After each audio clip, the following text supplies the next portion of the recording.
இந்த நிறைய முன்னணி சேட்டலைட் சேனல்கள்லேருந்தெல்லாம் வந்த ஒரு பதிவு, சனிப்பெயர்ச்சி இந்த வருடம் இருக்கிறதா இல்லையா, என் மனைவி வரைக்கும் கேட்குற அளவுக்கு ஆயிடுச்சு. சனிப்பெயர்ச்சி இருக்கா இல்லையா? நமக்கு யாகமெல்லாம் பண்ணுறோமே, ஸ்ரீமடத்தில் அன்றைக்கி வைபவம். அப்போ யாகமெல்லாம் பண்ணுறோமே, நமக்கு உண்மையிலே சனிப்பெயர்ச்சி இருக்கா? ரைட். கம்ப்யூட்டர்லேயே binary system, octa system, decimal system, hexadecimal சிஸ்டம்னு இருக்கு. நான் கொஞ்சம் இதில் நிறைய படித்தவன், அதனால் சொல்கிறேன். அடியேனின் எளிய கருத்து. நான் யாரையும் விமர்சிக்கலை.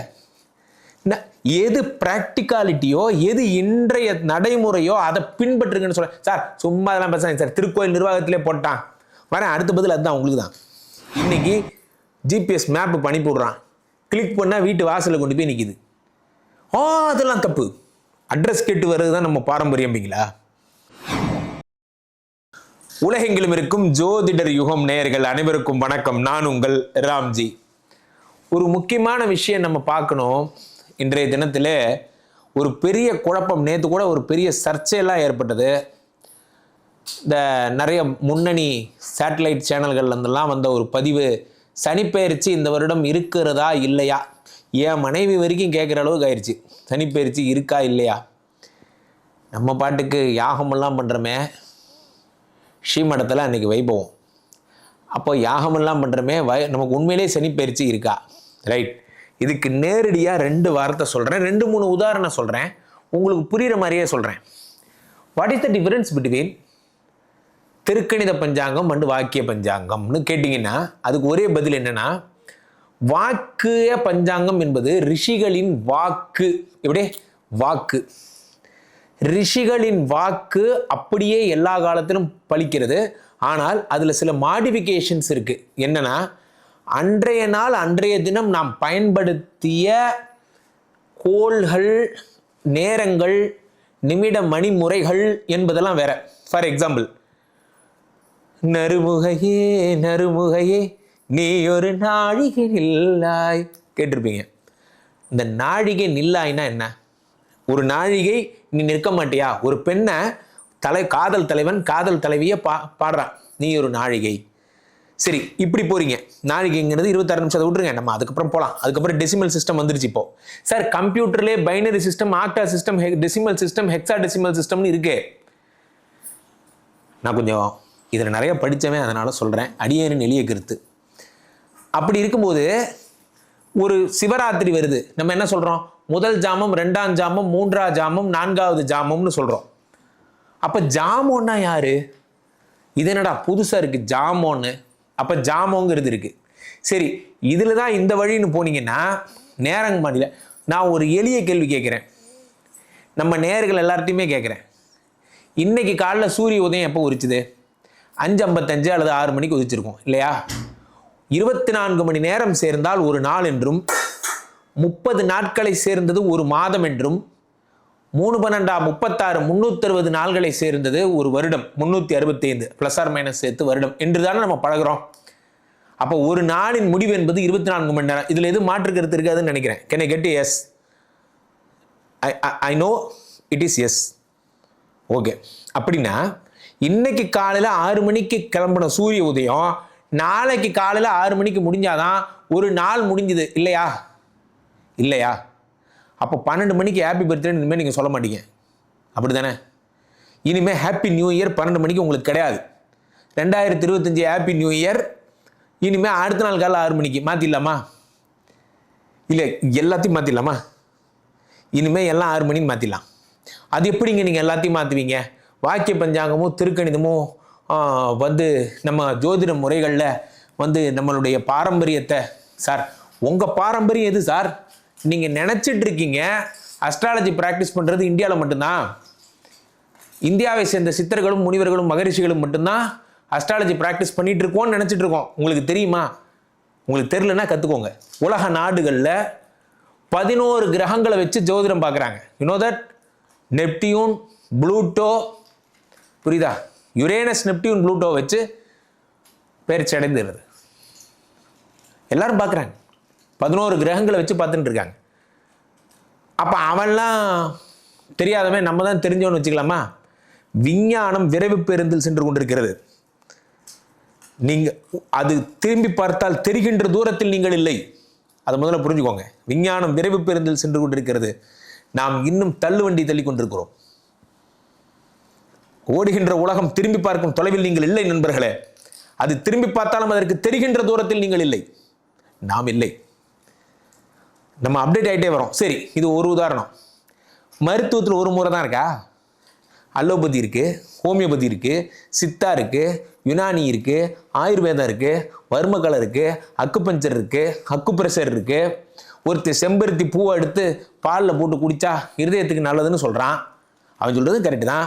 இப்போ எனக்கு ஹார்ட் அட்டாக்கு, இப்போ போய் ஆன்ஜியோ பண்ணி என்னை காப்பாற்றணுமா, செம்பருத்தி பால் எடுத்து குடிக்கணுமா? எது பண்ணும் சொல்லுங்கள்? நான் யாரையும் விமர்சிக்கலை. எது ப்ராக்டிகாலிட்டியோ, எது இன்றைய நடைமுறையோ அதை பின்பற்றுங்கன்னு சொல்ல. சார் சும்மா அதெல்லாம் பேசுகிறேன் சார், திருக்கோயில் நிர்வாகத்திலே போட்டான் வரேன். அடுத்த பதில் அதுதான் உங்களுக்கு தான். அடுத்த பதில் உங்களுக்கு தான். அப்போது அலோபதி தான் உடனே உயிரை காப்பாற்றுங்கிறதுனால சித்த டாக்டர்களே என்ன சொல்கிறாங்க, ஃபஸ்ட்டு போய் ஐசியூவில் அட்மிட் பண்ணுங்க, உடம்புக்கு தேவை ஏற்றுங்க, பிளட் ஏற்றுங்க, நர்வில் மல்டிவிட்டமின் ஏற்றுங்க, கொஞ்சம் ரெக்கவர் ஆகட்டும், ஒரு வாரம் கழித்து தூதுவளை கசாயம் வல்லார கசாயம் குடிக்க ஆரம்பிட்டு சரியாகும் சொல்கிற டாக்டரை பார்த்துருக்கீங்களா இல்லையா? பார்க்கலன்னா நான் கூப்பிட்டு போகிறேன். இந்த பதிவை நான் கடுமையாக சாடுறேன். இதில் இத்தனை வித்தியாசம் இருக்கா? சரி, ஜோதிட முறைகளில் ஒரு முறை இருக்கா?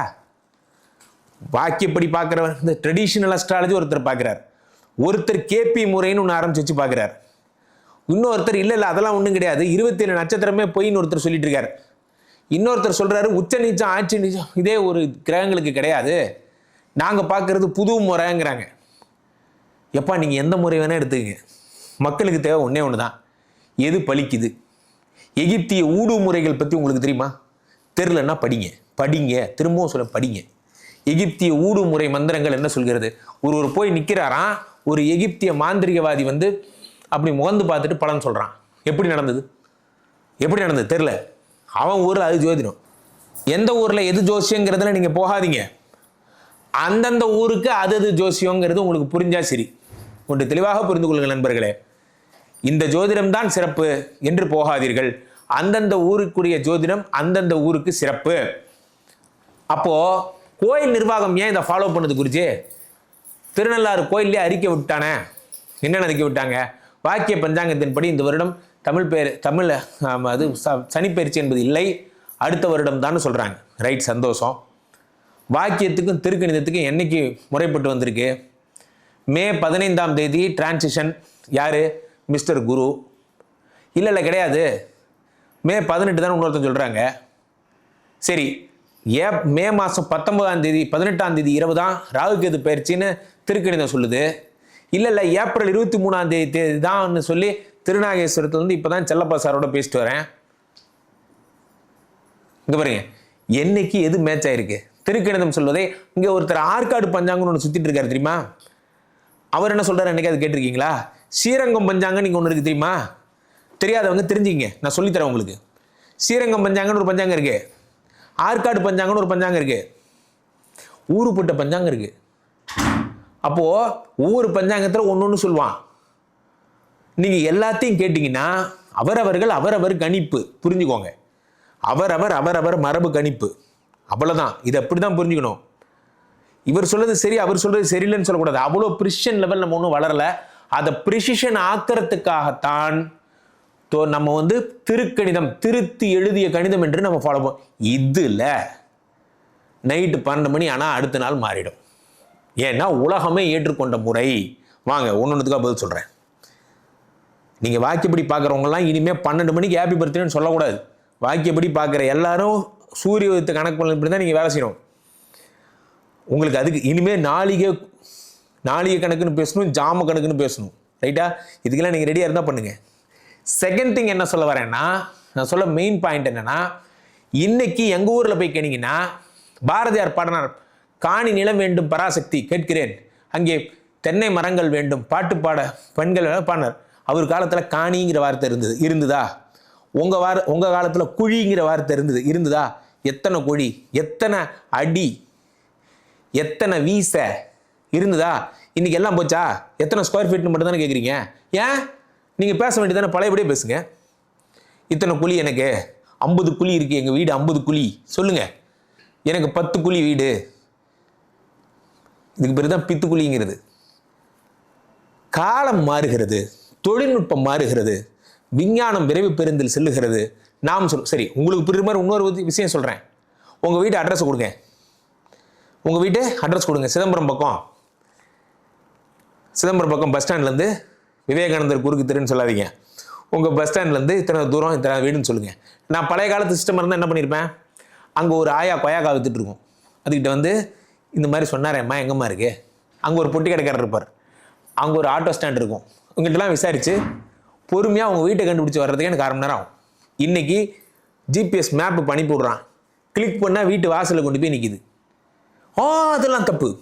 அட்ரஸ் கேட்டு வர்றது தான் நம்ம பாரம்பரியம்பிங்களா? சரி, நீங்கள்லாம் மாட்டு வண்டியில் தான் போகிறீங்களா? நீங்கள்லாம் யாரும் அப்டேட் ஆகவே இல்லையா? ஏன் காரில் போகிறீங்க? அதெல்லாம் பாரம்பரியமாச்சே. ரஜ கஜ துரகபதாதிகள்னு தானே சொல்கிறோம். சுவாமியை நமஸ்காரம் பண்ணும்போது என்ன சொல்கிறோம்? ரத கஜ துரகபதாதிகள். நீங்கள் குதிரை மேலே ஏறிப்போங்க, யானை மேலே ஏறிப்போங்க. ஏங்க காருக்கு வரீங்க? டெக்னாலஜி. அப்போது உங்களுக்கு வேணும்னா டெக்னாலஜி துண்டத்துக்கு தோளில் போட்டுப்பீங்க, உங்களுக்கு வேணான்னா துண்டை கழட்டி கீழே வச்சுருவீங்க. சரி, கடைசி கேள்வி, ஏன் கோயிலில் வெளியிட்டாங்க? வரேன், இதான் முக்கியமான பாயிண்ட். இப்போது எங்கள் அப்பா ராம்குமார் செத்து போயிட்டாருங்க. எங்கள் அப்பா ராம்குமார் செத்து போயிட்டார். நான் என்ன வச்சே சொல்கிறேன், நான் ஏன் மற்றவனை பற்றி சொல்லணும்? இவரை நான் கும்பிடும்போது எப்படி கும்பிடுவேன்? சாமி கும்பிடும்போது, சிரார்த்தம் திதி பரிகாரங்கள் செய்யும்போது, பௌர்ணமி முடிஞ்சு வந்த ஒரு பிரதம திதியிலே இறந்தார். பௌர்ணமிக்கு அடுத்த நாள் 2012 இந்த மாதம் இறந்தார். சித்த இதில் மே மாதம் இறந்தார். இவங்களை நான் போய் அவருக்கு திதி கொடுக்குறேன். என் பொண்ணு மாயாவுக்கு பர்த்டே. இவர் இறந்து போனதுக்கு நான் என்ன கொண்டாடினேன்? பௌர்ணமிக்கு அடுத்த பிரதம திதியில் பூஜை வச்சு சாமி கும்பிட்டேன். என் பொண்ணு மாயாவுக்கு மே 10ஆம் தேதி 2015 உத்திராட நட்சத்திரம் மகர ராசியில் பிறந்த அவளுக்கு ஜென்ம நட்சத்திரம் கொண்டாடுறேன். உத்திராட நட்சத்திரம் அந்த மாதம் எப்போ வருதோ அன்னைக்கு பிறந்த நாள் வாழ்த்துக்கள், நட்சத்திரப்படி பிறந்த நாள் வாழ்த்துக்கள் கொண்டாடுறேன். அல்லது இன்னைக்கு அதில் 10% பேர் தான் நட்சத்திரப்படி கொண்டாடுறான். 90% பேருக்காரன் என்ன மாறிட்டான்? 10ஆம் தேதி ஹாப்பி பர்த்டே. உலகம் மாறிச்சா இல்லையா? அப்போ நீங்கள் மாறணும் தானே. நீங்கள் ஒன்றும் முடியாது. நான் வந்து தெய்வங்கள் சரி, ராம நவமி தானே, கோகுல அஷ்டமி தானே, எங்கேயாவது ராமர் பிறந்த நட்சத்திரத்தை கொண்டாடி பார்த்துருக்கீங்களா? இல்லைல்ல. தெய்வங்கள்னா திதிகள், மனிதர்கள்னா நட்சத்திரங்கள், பிரிவு இருக்கா? அப்போது தெய்வங்கள்னா பாரம்பரியம்னா வாக்கியம். நமக்கு தெரிஞ்ச ஒரே விஷயம் அது ஒன்று தான். அதனால் அதை மாற்ற முடியாது. அதில் வர்றதை நீங்கள் ஃபாலோ பண்ணிக்கிங்க. ஆனால் தட் இஸ் நாட்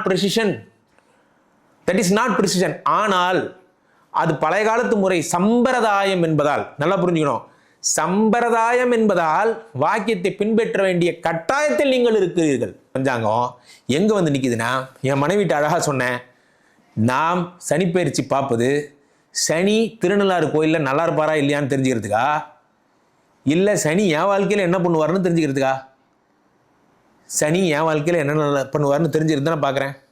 அப்போ மனிதர்கள் பின்பற்ற சிஸ்டமாகப்பட்ட திருக்கணிதத்தை தானே நான் பார்க்கணும். தேவகாரியங்கள் பண்ணுறவங்கள பற்றி எனக்கு என்ன கவலை? ஒரு சோழி போடுறீங்க சார், சோழி போடுறீங்க. நமக்கு சோழி போட்டால் அது பேர் என்ன? சோழி போடுறது. தெய்வத்துக்கு போட்டால் தேவ பிரசன்னம். வார்த்தை மாத்திட்டேனா? தெய்வத்துக்கு பார்த்தா அது பேர் வேற, அது பேர் பிரசன்னம். நமக்கு பார்த்தா இதுக்கு பேர் சோழி போடுறது. சிம்பிளாக முடிச்சிட்டேனா? தெய்வம் வேறு, மனிதர்கள் வேறு. தெய்வத்திற்கு பின்பற்றும் முறை வாக்கிய முறை, மனிதர்கள் பின்பற்ற வேண்டிய முறை திருக்கணித முறை. இதை விட எளிமையாக உங்களுக்கு சொல்ல முடியாது. இல்லை முடியாது. நான் வாக்கியத்தை, தெய்வம் பின்பற்றும் வாக்கியத்தை நான் மனிதனும் பின்பற்றுவேன். வாக்கியப்படி சொல்லியிருக்காங்க. குரு புத்திரகாரகன் 9 குழந்தை கொடுப்பான், பெற்றுக்கோன்றாங்க. இனிமே நீங்கள் 9 குழந்தை பெற்றுக்கணும். கரெக்டா? கரெக்ட். சாஸ்திரம் சொல்கிறது, பிடிக்குதோ பிடிக்கலையோ நீ வாழ்ந்து தான் தீரணும்னு சாஸ்திரம் சொல்லுது. இனிமேல் டைவர்ஸே பண்ண மாட்டீங்க. கரெக்டா? இனிமேல் வாக்கியத்தை ஃபாலோ பண்ணுவீங்க. கரெக்டா? இதுக்கெல்லாம் உங்களுக்கு தைரியம் இருக்குது. சரி, அடுத்தது மரபு கவிதையா புது கவிதையா? ஆடு கொடிப்படை சாடி இறத்தவரேயால வேடு கொடுத்தது பாரண மிப்புகள் மேவீரோ, நாடு கொடுத்தவன் நாஜக நிற்கவர் நாமாலும் காடு கொடுக்கிளராகி எடுத்தது காணீரோ. ஏதா புரிஞ்சா? தமிழறிஞர்களுக்கு புரிஞ்சிருக்கும். பரதன் குகனுடைய குகன் சொல்கிறார் ராமருடைய வீட்டுக்கு, குகனுடைய வீட்டுக்கு ராமர் போகும்போது பரதன் வர்றதை பார்த்து குகன் சொன்ன படலம் இது. இது எனக்கு புரியலன்ட்டு புது கவிதைன்னு உருவாக்கியிருக்கேன். புது கவிதைகளில் வசிக்கிறேன். எனக்கு பிடிச்ச மாதிரி, எனக்கு புரிஞ்ச மாதிரி கவிதை எழுதிக்கிறேன், புரிஞ்ச மாதிரி கவிதை நூல் வெளியிடுறேன். இவன் எல்லாம் முட்டாப்பன்னு வச்சுக்கலாமா? ஏன்னா நீங்கள் மரபு, நீங்கள் பெரிய ஆள். ஆசிரியப்பா என் சீர்கடி நெடிலடி ஆசிரிய விருத்தத்தில் தான் படிப்பீங்க. உங்களுக்கு புது கவிதை படிக்கலாம் தெரியாது. ஏன்னா நீங்கள் மரபு. கரெக்டா? கரெக்டு தானே? நீங்கள் மரபு. ஆனால் நீங்கள் எதையும் வெண்பால தான் பேசுவீங்க. உங்களுக்கு கவிதைலாம் தெரியாது. தயவுசெய்து இந்த பழமைங்கிறதுலேருந்து வெளியே வந்து கொஞ்சம் புதுமையாக முயற்சி பண்ணுங்க. முயற்சியாவது பண்ணுங்க. அல்லது புதுமையாக போயிட்டு இருக்க எல்லாரையும் பார்த்து கிண்டல் பண்ணாமல் இருங்க. அடுத்தவனை கொலைப்படாமல் இருங்க. கோயில் நிர்வாகம் வெளியிடும் சார். கலாச்சாரத்தை மட்டுமே பின்பற்ற சனீஸ்வரன் கோயில் நிர்வாகம் அதைத்தான் வெளியிடும். நீங்கள் திருக்கணியத்தை பின்பற்றுங்க. ஏன்னா நீங்கள் மனிதர்கள். புரிஞ்சுக்கிட்டீங்களா? புரிஞ்சுக்கிட்டீங்கன்னா அவ்வளோ. என்னையே இவ்வளோ டென்ஷனாக பேச வச்சிட்டீங்க பார்த்தீங்களா? நான் இதுக்கு பதில் சொல்லக்கூடாதுன்னு ரொம்ப நாளாக யோசிச்சுட்டு இருந்தேன். தயவு செய்து எங்களுக்கு எங்கள் கண்ணீரை துடைக்க புதுக்கவிதை எனும் கைக்குட்டை போதும். உங்கள் மரபின் போர்வைகள் எங்களுக்கு தேவையில்லை. புரிஞ்சுக்கிட்டீங்களா? எங்களுக்கு எங்கள் வாழ்வு முறையை கணிக்க டெக்னாலஜி போதும். உங்களுடைய பழைய கருத்துக்கள் வைத்துக்கொள்ளுங்கள், சிறப்பு, மகிழ்ச்சி. அதை இறைவன் பின்பற்றுவார். நாங்கள் இறைவன் அல்ல, நாங்கள் மனிதர்கள். புரிஞ்சுதா? இல்லை முடியாது, நாங்கள் அந்த மரபினம் பதாகைகளைத்தான் வைத்துக்கொள்வோம். சந்தோஷமாக வச்சுங்க. 6 மணிக்கு தான் பர்த்டே கொண்டாடணும். நான் சொன்ன அத்தனையும் ஃபாலோ பண்ணணும். ஓகேவா?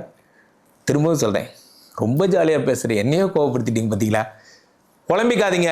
29 சனி பயிற்சி யார் பண்ணுறாங்களோ இல்லையோ, நான் பண்ணுறேன் ஸ்ரீமடத்தில். நம்பிக்கையோடு வாங்க. அவ்வளவுதான். மீண்டும் ஒரு நல்ல பதில் சந்திப்போம். நன்றி, வணக்கம். இங்கே ஸ்தாபிதம் செய்யப்படுகிறார் விஷ்ணுமாயா. அது தமிழ்நாட்டில் இங்கே போரூர் கார்டன் ஃபெஸ்டிவலில் ஸ்ரீமடத்தில் மட்டும்தான் இருக்கிறது. வேற எங்கேயும் இவருக்கு ஆலயங்கள் கிடையாது. நம்மளுடைய வேலை இல்லை, குழந்தை இல்லை, நமக்குடைய எதிர்காலம் கேள்விக்குறியாக இருக்குது, கள்ளத்தொடர்பு, ஏமாற்றம், துரோகம் போன்ற பிரச்சனைகளுக்காக ஸ்பெசிஃபிக்காக பண்ணுற ஒரு ஹோமம். இந்த ஹோமம் 48 நாள் தினமும் பண்ணுறோம். இப்போ நீங்கள் புக் பண்ணுறீங்கன்னா இன்னிலேருந்து 48 நாள் இந்த ஹோமம் பண்ணி உங்களுக்கு அந்த பிரச்சனைகளை சேலஞ்சிங்காக சரி பண்ணி தரோம். ஸோ விஷ்ணுமாயா சாத்தனுடைய ஆலயத்திற்கு நீங்கள் வாருங்கள், இந்த ஸ்ரீமடத்திற்கு வாருங்கள், வந்து இந்த ஹோமத்தில் கலந்து கொள்ளுங்கள். இதை பற்றி தரவுகள் கீழே போயிட்டு இருக்க நம்பரை கேட்டு தெரிஞ்சு புக் பண்ணிக்கிட்டு இந்த ஹோமத்தில் நீங்களும் பங்கெடுக்கலாம்.